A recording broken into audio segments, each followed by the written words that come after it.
Good morning, great morning, wonderful morning, spectacular morning, outstanding morning, magnificent morning. Yes, again, as the beginning with every one of these calls, as in the beginning of every one of these calls, the reminder of choice that you have, that I have, that we all have.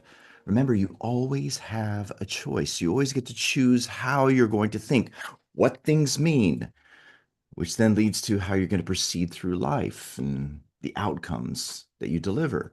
See, it's all in your hands. Your life, in terms of what's going on, is in your hands, all starting from how you think. So you become how you're thinking most of the time, not what you're thinking most of the time, how you're thinking. How you're thinking is rooted in what you believe to be true, the habits you have. And with all of those, if you don't like it, you can change it. Let's just sit in that for just a moment. You don't have to consent to things as they are. You don't have to continue with the same way of thinking that led you to the same outcomes. You can shift the inner narrative, which then will shift the outer narrative. See, that's where the true power is. And if you engage with it, if you apply what we've been sharing with you, these beautiful truths of who you are and the gifts that you have, and using them in your life, you can lead yourself into where you're no longer a victim of circumstance, a victim of what's happened in your life, a victim to your precedent. No, you can move forward with beauty and grace and calmness. And that's what we invite you to tap into. That's what both Dolly and I have locked into and learned from our coach and mentor, Bob Proctor. And that's what we've developed to help you to implement even in this wonderful program called Emergence that we've evolved into and created to help you to use in your life.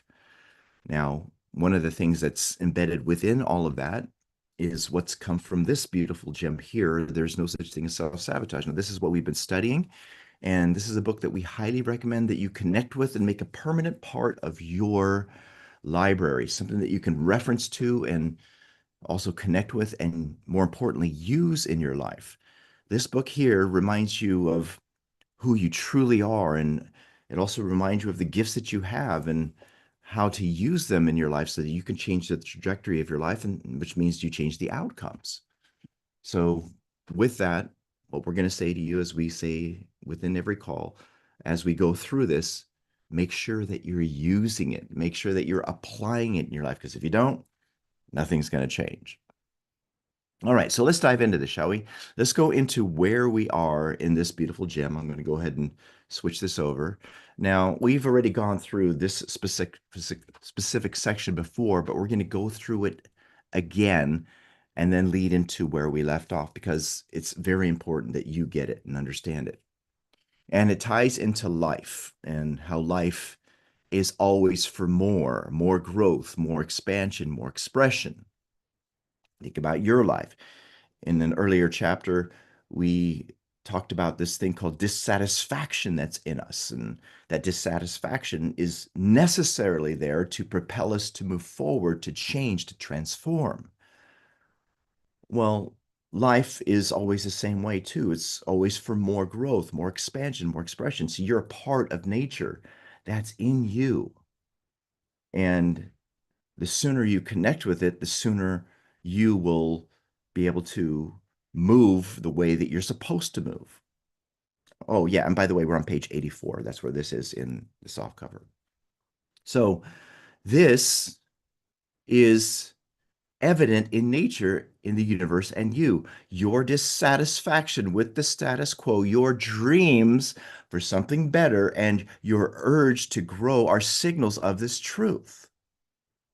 You are part of the universal flow of creation.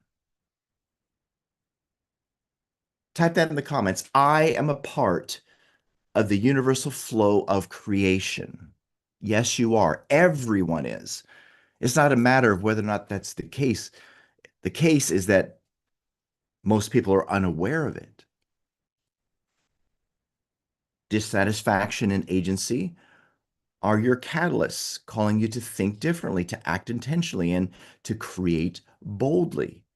Now, again, we went over this in previous chapters, in the chapter of who are you and what's in you.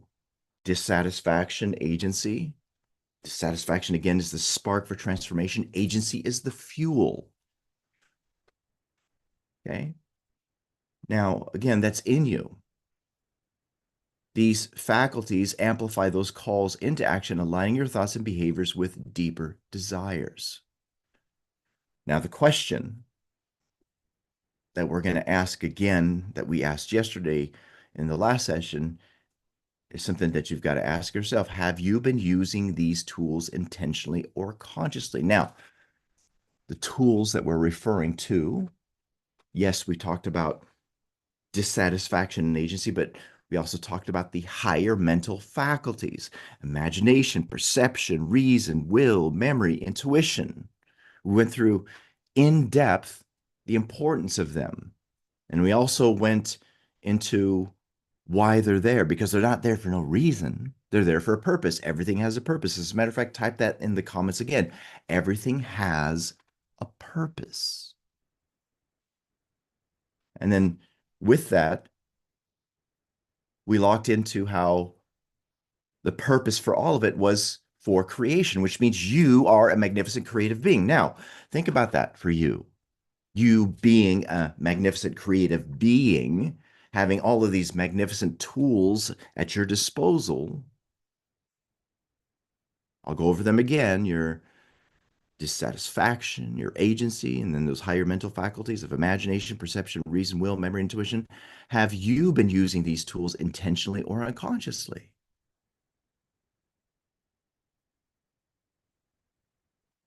Have you been creating what you truly want, or have circumstances, conditions, and results of your life been the primary influence on what continues to unfold? You know how you know? Just pay attention to how you've been feeling most of the time. Pay attention to your results. If the results have been pretty much the same, they haven't been changing, I have news for you. It's the latter that's been what you've been connected to.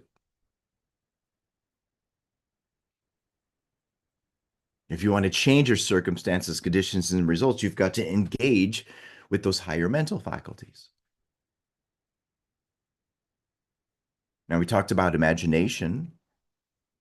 And my reminder for you about imagination is that your imagination is your greatest weapon against what's been happening in your life. Think about that for a moment. Remember, imagination is the starting point of all creation. In the beginning was the Word, which is an image. All things were made by him, and without him was not anything made that was made. All things were made by imagination, and without imagination was not anything made that was made. See, that's in you. If you don't like what you're physically seeing, what you're experiencing in your life, you can change that outcome. You can change what you're reaping by sowing something different, by imagining something new for yourself.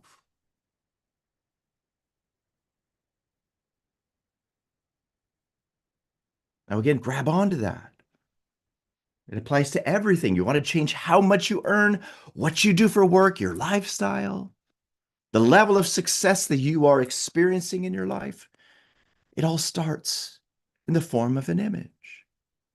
You've got to dream it first. And then from there, as Lily Mayola beautifully says in her song Daydream, then from there, you've got to live your daydream.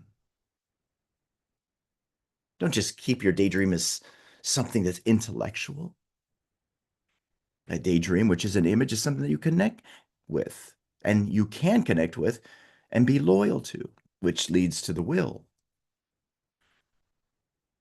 You can hold that image on the screen of your mind. And if you do, it'll start taking shape in your outer world.